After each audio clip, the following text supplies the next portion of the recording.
예. 4월 말인데 좀 날씨가 많이 춥죠. 예. 그리고 내일 5월 1일 또 근로자의 날도 있어서 어떻게 보면 연휴인데 이 연휴의 유혹을 뿌리치고 또 예배에 와서 이렇게 함께 예배드리는 모든 성도님들 환영하고 또 건강 때문에 어떤 이유 때문에 못 나온 우리 친구들도 또 온라인으로 예배드리고 있을 텐데 동일한 은혜가 함께 있기를 소망합니다. 예, 오늘은 예수와 연합된 성도라는 제목으로 함께 말씀을 나누도록 하겠습니다. 지난주부터 우리가 로마서 1장을 시작으로 서신서에 들어왔는데 오늘은 로마서 6장을 한번 살펴보도록 하겠습니다. 설교에 앞서서 지난주 설교를 제가 잠깐 요약을 하도록 하겠습니다. 로마서 1장은 복음이 곧 하나님의 능력이라고 이렇게 한마디로 요약을 할 수가 있습니다.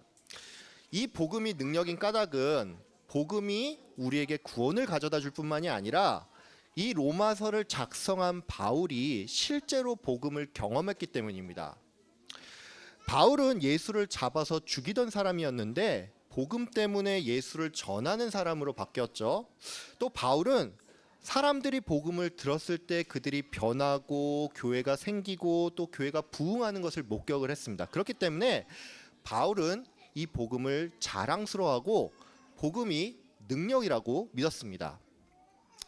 이 복음은 우리에게 또한 큰 능력이 되는데 이것은 단순히 복음이 우리의 구원에만 국한되지 않기 때문이라고 설명을 드렸습니다. 복음은 우리의 실제 삶을 변화시키고 우리가 매일매일을 살아갈 수 있는 원동력이 될 뿐만 아니라 내 인생의 막힌담을 허무는 하나님의 능력이라고 제가 지난주에 말씀을 드렸습니다. 여러분 지난주 설교 다 기억을 하시죠? 네. 아니더라도 그렇다고 하세요. 네. 오늘은 로마서 6장을 살펴볼 건데 저희가 이제 공과 진도를 따라가다 보니까 이제 5장을 건너뛰기는 했는데 제가 지난번에도 설명을 드렸지만 로마서가 성경의 다이아몬드이지 않습니까? 그래서 사실 빼먹지 않고 모든 장을 전부 다 강해를 하는 것이 맞는데 그렇게 할 수는 없으니까 제가 지난주 본문 이후부터 5장까지 어떤 내용이 있는지를 짧게 좀 요약을 하도록 하겠습니다. 먼저 1장에서 사도 바울은 복음이 하나님의 능력이라고 말한 후에 인간에게 복음이 필요한 까닭은 인간이 죄로 말미암아 하나님의 진노를 받았기 때문이라고 설명을 했습니다. 사도 바울은 이에 1장 18절부터 3장까지 이방인의 죄와 또 유대인의 죄가 무엇인지를 설명을 하면서 결국 모든 사람이 죄인이기 때문에 하나님의 진노를 받게 되었다라고 설명을 했습니다. 이후 바울은 4장에서 죄인이 하나님을 믿음으로 의롭게 됨을 설명을 하면서 그 예로 아브라함의 믿음을 예로 들었습니다. 바울은 아브라함이 할례를 받기 전에 먼저 믿어서 의롭게 되었음을 설명을 하면서 인간이 어떤 예식이나 행위가 아닌 믿음으로 의롭게 된다고 말을 했습니다. 또한 바울은 우리들 또한 역시 믿음을 통해서 의로워지는데 그 믿음의 내용이 바로 우리가 예수를 믿는 거라고 설명을 했습니다. 바울은 5장에서 예수를 믿음으로 의롭게 된 사람들이 하나님과는 화평을 누리고 또 소망을 가지면서 살 수 있다라고 말을 하면서 그리스도를 아담과 비교를 했습니다. 바울은 아담 한 사람 때문에 죄와 사망이 우리에게 들어왔지만 예수 그리스도 한 사람을 통해서 우리에게 영원한 생명이 임하게 되었다라고 말을 했습니다. 또한 바울은 이제 5장 말미에서 율법이 세상에 주어졌기 때문에 우리가 죄가 무엇인지를 알게 됐다면서 우리는 이것을 통해서 우리가 또한 받은 죄의 용서가 얼마나 큰 은혜인지를 깨닫게 되었다라고 설명을 했습니다. 제가 방금 전까지 설명을 드린 것이 이제 1장 후반부터 5장까지의 내용이라고 할 수가 있습니다. 오늘 우리가 살펴볼 본문은 6장 1절에서 11절까지입니다. 오늘 본문 1절은 이렇게 시작을 합니다. 그런즉 우리가 무슨 말을 하리요? 은혜를 더하게 하려고 죄에 거하겠느냐? 여기서 이 그런즉은 이제 헬라어로 하면 운이라고 하는데 이제 이것은 그래서 그러므로 그때 같은 이런 의미를 가지고 있는 접속사입니다. 즉 6장 1절에 이 그런즉이 나온다는 것은 앞서 5장 말미의 내용을 바탕으로 바울이 가상적인 질문을 던진 거라고 할 수가 있습니다. 여러분 5장 말미의 내용이 뭐였죠? 율법이 세상에 들어와서 우리가 죄가 뭔지를 알게 되었는데 이 죄들을 다 용서받았기 때문에 그 은혜가 크다는 말이죠. 즉 바울은 은혜가 크다는 전제하에 그 용서의 은혜를 우리가 더 풍성히 누리기 위해서 우리가 계속 죄 짓는 일을 지속하겠습니까? 이렇게 상대방에게 질문을 던졌다는 것입니다. 바울은 이 질문에 그럴 수 없다라고 스스로 답을 하면서 우리가 그럴 수 없는 까닭이 우리가 죄에 대해서 죽었기 때문이라고 설명을 했습니다. 오늘 본문 1절과 2절은 여러분이 좀 읽다 보면 다소 혼란스러울 수가 있습니다. 왜냐하면 우리가 이 본문을 읽다가 보면 성도는 죄에 대해서 죽었으니 더 이상 죄를 지을 수 없는 존재가 되는 것처럼 보이는데, 그렇다고 하면 나는 왜 여전히 죄를 짓는 거지? 뭐 이런 의문이 좀 생기고, 여기서 좀 더 나아가면 죄를 여전히 짓는 나는 구원받은 성도가 맞아? 뭐 이런 생각까지 들 수 있기 때문입니다. 참고로 이 구절과 관련을 해서 이제 어떤 성경학자는 성도가 그리스도랑 연합을 했기 때문에 실제로 죄를 지을 수 없는 존재가 되었다라고 이제 이 구절을 완전주의적 관점으로 해석을 하기도 합니다. 근데 여러분 이런 주장은 절대 맞지 않습니다. 왜냐하면 성경조차도 성도가 죄를 지을 수 있다는 것을 전제로 죄를 자백하라고 권면하고 있기 때문입니다. 사도 요한은 요한일서 1장 8절에서 우리가 죄가 없다라고 말을 하면 이것은 스스로를 속이는 일이라고 하면서 우리가 우리의 죄를 자백을 할 때 미쁘시고 의로우신 예수님께서 우리의 죄를 용서할 거라고 말을 했습니다. 즉 성도는 예수 믿는다고 해서 그날부로 죄를 안 짓는 그런 존재가 되는 것은 아니라는 것입니다. 그럼 여러분 오늘 본문의 2절은 어떻게 해석을 해야 할까요? 우리는 2절을 이렇게 읽어야 합니다. 사도 바울은 2절을 시작을 하면서 그럴 수 없느니라라고 말을 했는데, 이 그럴 수 없느니라는 이제 헬라어로 하면 메게노이토입니다. 근데 이것은 직역을 하면 그렇게 되면 안 됩니다. 이제 이걸 좀 더 우리가 와닿게 풀이를 하면 그러면 안 돼, 그러지 마라는 그런 의미입니다. 그렇기 때문에 이후에 이어지는 죄에 대해 죽은 우리가 어찌 그 가운데 더 살려라는 이 부분도 역시나 이런 식으로 해석을 해야 합니다. 여러분 우리가 가끔 이런 말 하지 않습니까? 야, 네가 어떻게 나한테 그럴 수 있어? 여러분 이 말이 뭡니까? 너는 절대로 그런 일을 할 수 없어, 이 말입니까? 아니죠. 이 말은 네가 그런 일을 하는 것은 너한테 어울리지 않고 네가 그렇게 해서 내가 상심했다, 이런 의미죠.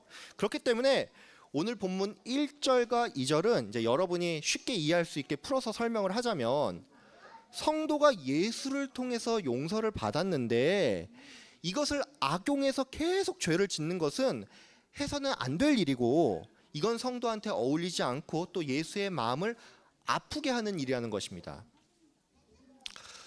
바울은 이후 3절에서부터 4절까지 우리가 세례를 받아서 예수와 하나가 되었고 또 세례를 통해 그리스도의 죽으심과 연합되었다라고 설명을 했습니다. 이 3절과 4절을 읽다가 보면 역시나 여러분이 또 한 가지 의문이 생길 수가 있습니다. 사도 바울은 분명히 앞에서 우리가 믿음으로 의롭게 되었고 아브라함조차도 할례를 받기 전에 믿음으로 분명히 의롭게 되었다라고 설명을 했습니다. 근데 그는 왜 여기서 우리가 세례를 통해 예수와 연합한다고 말하는 건지 이게 조금 이상하다는 것이죠. 근데 여러분 오늘 본문의 이 세례는 이제 우리가 잘 아는 것처럼 누군가가 예수를 믿는다는 그 믿음을 근거로 해서 행하는 예식입니다. 쉽게 말해 세례는 우리의 믿음을 겉으로 나타내는 표입니다. 그래서 3절과 4절에 쓰인 세례는 우리가 예수를 믿는 그 믿음을 은유적으로 표현을 한 것이지, 세례 자체가 기계적으로 역사를 해서 우리에게 믿음을 가져다 준다는 그런 게 아닙니다. 세례 자체가 능력을 발휘한다고 믿는 것은 이제 로마 카톨릭식 사고라고 할 수 있습니다. 로마 카톨릭은 이제 사제가 누군가에게 세례를 베풀 때 그리스도의 의가 그 사람에게 주입이 된다고 믿습니다. 그래서 그들은 예식 그 자체를 매우 중요하게 생각을 한다는 것이죠. 아시는 분도 계시겠지만 옛날에 중세 시대 때에는 이 산파들이 아이들에게 세례를 줬습니다. 여러분 이거 왜 그런지 아십니까? 이것은 당시에 많은 아이들이 태어나자마자 얼마 안 돼서 많이 죽었기 때문입니다. 제가 앞서서 이 로마 카톨릭은 세례를 주면 그리스도의 의가 주입이 된다고 했죠. 예. 중세 시대 사람들은 대부분 이런 사고를 가지고 있었기 때문에 태어난 지 얼마 안 된 아이들이 죽어서 지옥에 가는 것은 너무 비인간적이라는 생각에 교황청이 산파들에게 세례를 줄 수 있는 그 권한을 허락했다는 것입니다. 여러분, 로마 카톨릭의 이런 처사는 이제 어떻게 보면은 상당히 인간적으로 보일 수는 있지만 성도는 오직 믿음으로 구원받고 이 믿음은 하나님의 선택을 원인으로 합니다. 그래서 만약에 이제 아주 어린 아이가 태어난 지 얼마 안 되어서 죽게 된다고 하더라도 이 아이가 택자라면 비록 이 땅에서의 삶이 지극히 짧고 자기의 입술로 믿음을 고백하지 못했다고 하더라도 구원을 받는다는 것입니다. 그러니까 여러분 이 3절과 4절을 절대 오해하지 말길 바랍니다. 사도 바울은 우리가 그리스도와 연합한다는 것이 어떤 의미인지 이제 이후에 쭉 설명을 했습니다. 그리스도와 연합을 한다는 것은 예수가 죄에 대해서 죽는 것처럼 우리도 죄에 대해서 죽고 또 예수가 부활한 것처럼 우리도 부활하는 것임을 바울은 설명을 했습니다.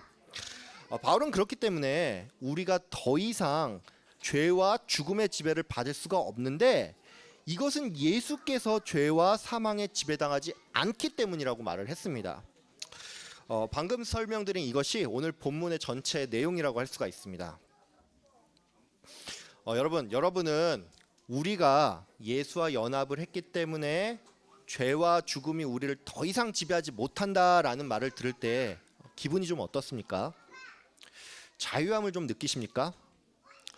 그런 분도 있겠지만 상당히 많은 분들은 이 말을 들을 때 마음이 조금 무거워질 수가 있습니다. 이건 왜 그러냐면 성경은 분명히 우리가 더 이상 죄의 지배를 받지 않는다라고 하는데 정작 우리가 자신을 돌아볼 때는 전혀 그렇게 보이지 않기 때문입니다.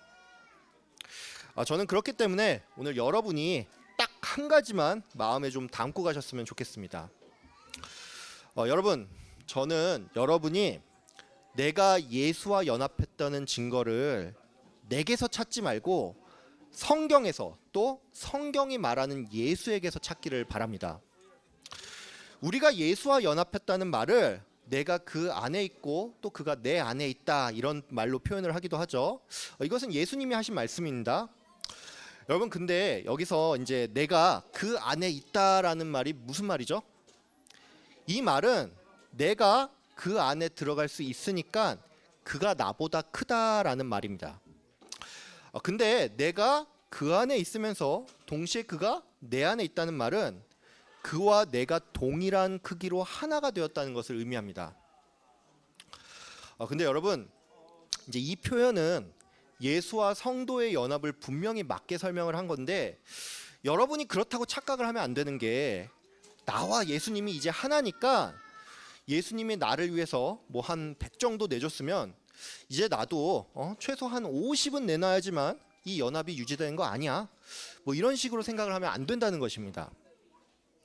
여러분 우리는 아무리 예수님께 내 모든 걸 내어드려도 예수님이 나에게 주신 그 100의 1도 감당을 할 수가 없습니다. 만약 우리가 그렇게 해야 하고 또 그럴 수 있다라고 생각을 하면 이건 한마디로 나를 너무 과대평가한 것입니다.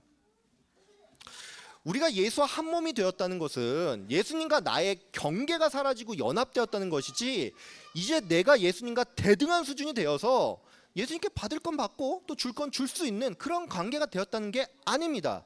예수님은 그래서 연합의 의미를 설명을 할 때 포도나무와 가지의 비유를 들어서 설명을 했다는 것입니다. 포도나무에 붙은 돌나무 가지는 포도나무와 한 몸을 이루었기 때문에 그 가지 자체도 포도나무라고 할 수가 있습니다. 하지만 순수하게 가지만 볼 때 그 가지는 그 자체로는 어떤 선한 열매도 맺지 못한다는 것입니다. 그러니까 이 말은 우리가 예수와의 연합에 있어 나를 보고 예수와의 연합을 생각하면 안 된다는 것입니다. 만약 우리가 자꾸 나를 통해서 이 연합을 생각을 한다면 우리는 100이면 100 좌절할 수밖에 없고 또 신앙적인 비관론자밖에 될 수 없다는 것입니다. 성도가 자기를 주목할 때 성도는 내가 예수 믿었음에도 불구하고 딱히 뭔가 바뀐 건 없다는 사실을 먼저 발견할 겁니다. 예수를 믿었다고 해서 뭐 그날부로 갑자기 내가 이적을 일으킨다든지 어떤 신비 체험을 매일 하면서 사는 건 아니죠. 예수를 믿었다고 해서 우리가 그날부로 죄를 완전히 끊는 것도 아닙니다.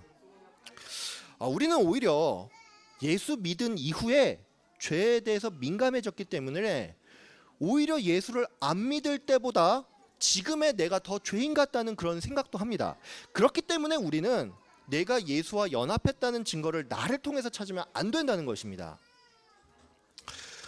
우리가 나를 주목해서 예수와의 연합을 발견하려고 할 때 우리는 좌절을 맛볼 뿐만이 아니라 이게 지나치면 교회를 떠날 수도 있습니다. 쉽게 말해서 내가 매일 이렇게 양심에 찔리면서 살 바에야 차라리 교회를 안 나가고 말지, 뭐 이런 거죠. 여러분, 우리는 나 자신이 아닌 예수를 통해서 연합을 발견해야 합니다. 여러분, 오늘 이 로마서 6장은 여러분을 정죄하고 여러분에게 좌절감을 안겨주기 위해서 쓰여진 본문이 아닙니다. 이 본문은 여러분에게 소망을 주기 위해서 쓰여진 본문입니다. 내 죽음이나 내 부활이 아닌 예수의 죽음과 예수의 부활을 근거로 우리가 연합을 했기 때문에 우리에게 소망이 있다는 것입니다. 우리가 수십 번 수백 번 하나님 앞에 죄를 짓고 또 어떤 날은 이런 나 자신이 어처구니 없을지라도 우리는 예수의 죽으심과 부활하심 때문에 예수와 연합했다는 것입니다. 죄와 사망이 우리에게 왕노릇하지 못하는 것은 나를 근거로 하지 않습니다. 여러분, 내 무엇에 일희일비하는 신앙이 아닌 예수를 근거로, 말씀을 근거로 항상 승리하는 여러분 되길 바랍니다. 우리가 나를 주목할 때 우리는 실패할 수밖에 없지만 말씀을 주목할 때 우리는 승리할 것입니다. 오늘 우리가 예수와 연합을 했고 또 이 연합의 근거가 예수님께 있음을 배웠습니다. 여러분, 이 확실한 믿음 아래 소망을 가지면서 사는 여러분 되길 바랍니다. 한 가지 더 여러분에게 권면을 좀 드리고 싶은 것은 이 소망을 가지면서 사는 건 좋은데 그렇다고 해서 이걸 빙자로 대충 막 사는 그런 어리석은 성도가 되지는 않길 바랍니다. 바울은 용서의 은혜를 더 크게 하기 위해서 우리가 죄에 빠져서 살 수 없다라고 말을 했습니다. 이 말은 우리가 이미와 아직 사이에 있고 그래서 좀 불편하더라도 죄에 대해서 늘 무거운 마음이 우리에게 있어야 한다는 말입니다. 기독교 이단 중에 하나인 구원파는 우리의 모든 죄가 용서를 받았으니 더 이상 회개할 필요도 없고 그 어떤 죄책감에도 시달려서는 안 된다라고 말을 합니다. 이런 가르침은 듣는 사람의 마음을 좀 시원하게 해줄 수는 있지만 결코 진리가 아닙니다. 죄의 문제가 평생 해결할 수 없는 숙제처럼 느껴져도 우린 이걸 외면해서는 안 됩니다. 인생은 하나님 아버지 앞에 늘 죄송한 마음과 감사한 마음의 반복이라고 할 수가 있습니다. 아이러니하지만 성도의 인생은 원래 그렇습니다. 여러분, 나를 바라보면서 너무 좌절하지도 마시고 또 반대로 은혜를 빌미로 너무 낙관하지도 말길 바랍니다. 마지막으로 여러분, 늘 예수를 찾길 바랍니다. 그리스도와의 연합은 구원의 관점으로 볼 때 단 한 번의 사건이지만 성도에게는 이후의 삶이 남아 있습니다. 우리가 주를 찾을 때 주님은 우리를 이끄시고 또 우리를 악한 것으로부터 보호하실 것입니다. 예수님은 제자들에게 우리가 시험에 빠지지 말고 악으로부터 구원해 주시기를 기도하라고 명령하셨습니다. 여러분 모두 늘 주를 찾으며 죄에 대해서 죽고 의에 대해서 사는 성도님들 되시길 주의 이름으로 축복하며 기도합니다. 아멘. 기도하겠습니다. 거룩하시고 자비로우신 하나님 아버지, 오늘 로마서 6장 말씀을 우리에게 말씀하여 주셔서 감사합니다. 아버지 하나님, 우리 모든 성도는 예수님과 연합하여 죄에 대해서 죽고 의에 대해서 산 사람들입니다. 아버지, 이 근거가 나의 무엇, 나의 삶, 나의 노력에 있는 것이 아닌 성경이 말하는 예수를 근거로 한다는 것을 우리가 굳게 믿고 이 믿음 흔들리지 않게 예수님 붙잡고 살아가는 우리 모든 화성교회 영화부 가정 될 수 있도록 주님 인도하여 주시옵소서. 감사드리며 예수님의 이름으로 기도하였습니다.